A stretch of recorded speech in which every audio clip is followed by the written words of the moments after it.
Queen. Mincer. Faggot. Puff. Dyke. Fudge packer. This simple but blunt training exercise is designed to make you think about all the names commonly used to describe gays and lesbians.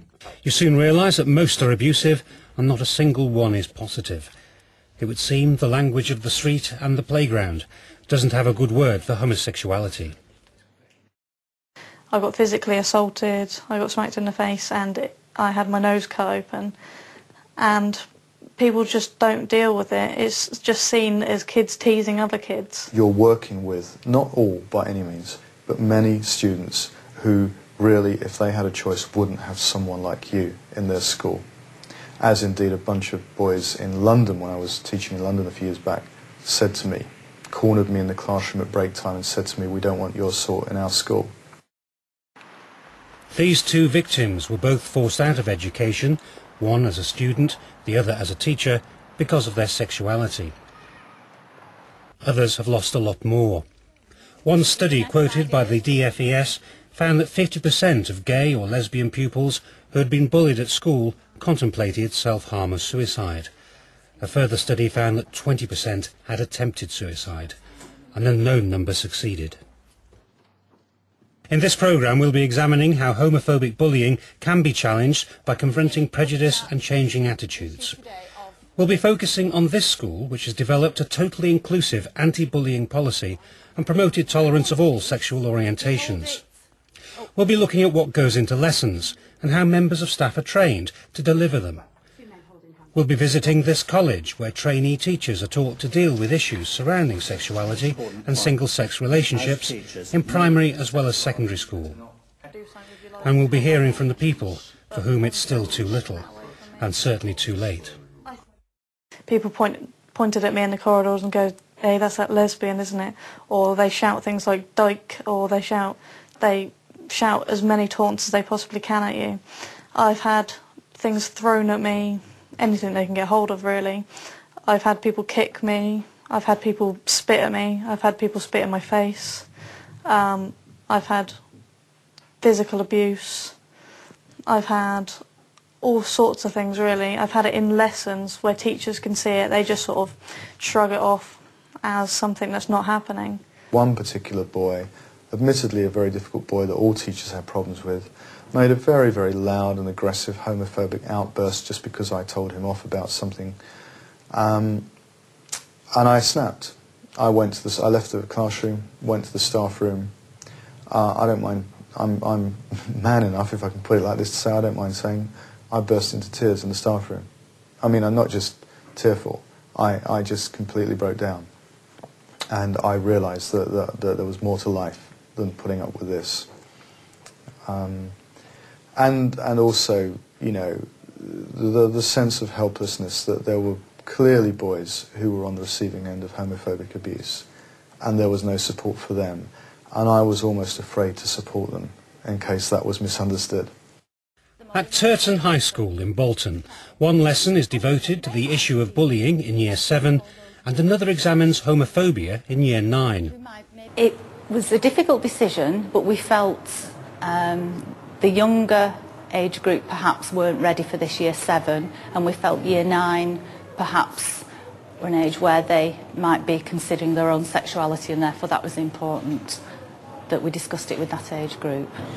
Lessons involve exercises designed to confront stereotyping and challenge attitudes. Why do you think there was not one positive name in there? Yes. I don't know, maybe they're scared of them or something. Okay, yeah. The majority of people are straight, so they don't see the fact that why people should be gay, so they just think it's pointless. Do you think they could do Christine is a design and technology teacher who began to challenge homophobia when she was also school equality coordinator 5 years ago. Greater Manchester Police had organised a conference on the issue, and it made her realise that some of her pupils must be gay or lesbian, and some may be suffering. She was right. It got some verbal abuse sometimes in class. What sort? Just the usual name calling, like gay boy and faggot and things like that. And how did you respond? I usually just ignored him and got my head down and tried to get on with my work. Yeah? Did it make your life a misery? By the end of school, it did a bit. Such verbal homophobic bullying has been witnessed by 4 out of 5 secondary school teachers, according to a survey used by the campaigning charity Stonewall.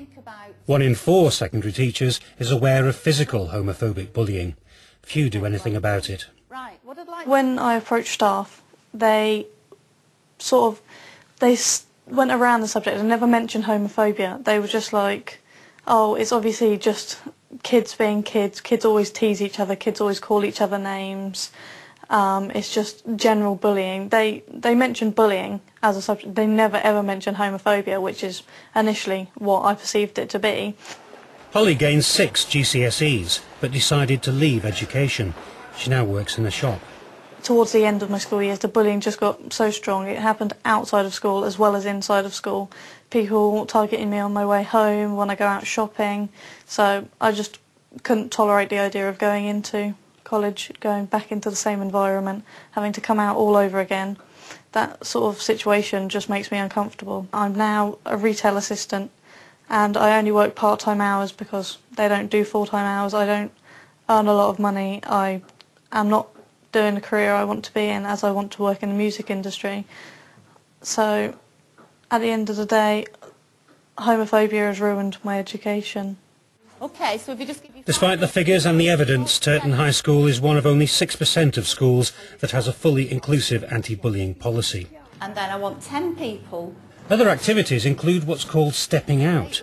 Pupils are given various roles, ranging from a homeless lesbian teenager to an HIV-positive male. They're then asked a series of questions.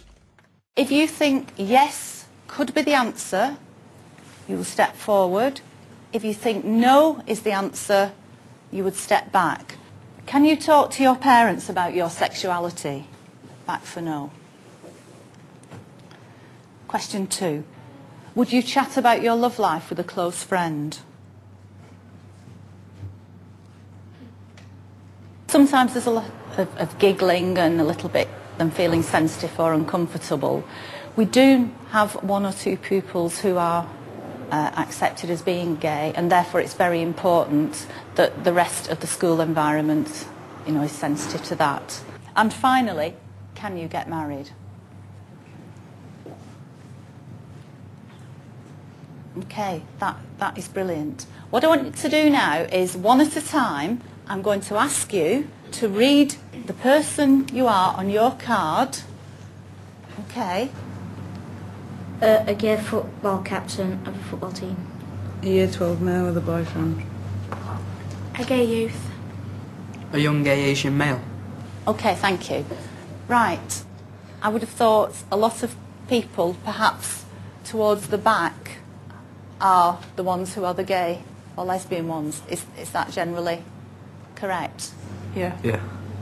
Okay, another one that I think was interesting was the football captain. Why do you think they've picked a football situation as an example? Anybody have any ideas about that? You see it on TV and they're all like muscly and everything, and you don't think of gays like that. You think of gays as being like women. Yeah, good. Before introducing lessons like these, the school gathered its own evidence from pupils. They were all given a questionnaire and asked to rank what they considered to be the main causes of bullying. We collected evidence initially, and I think that is very important, about attitudes and about perceptions, and we gave out a questionnaire to all the students. We colour-coded them for each year and gave them several issues, and they had to choose the ones that they thought were important.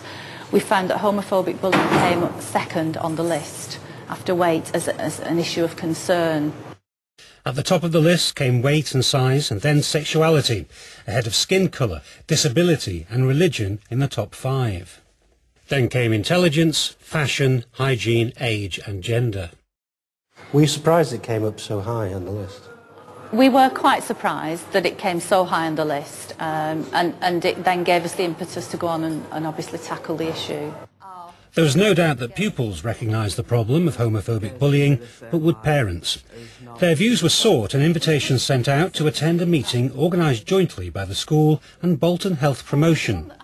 They were invited to be part of the programme when it first started in this school, and with nothing but positive comments from them and support for this work in school. I think they see it very much as part of a general tackling of inequality and tackling of any form of bullying within the school, which they found unacceptable. Did many parents turn up? We had about 60 parents responded, yes, so that's quite good. But would there be a subsequent backlash once pupils start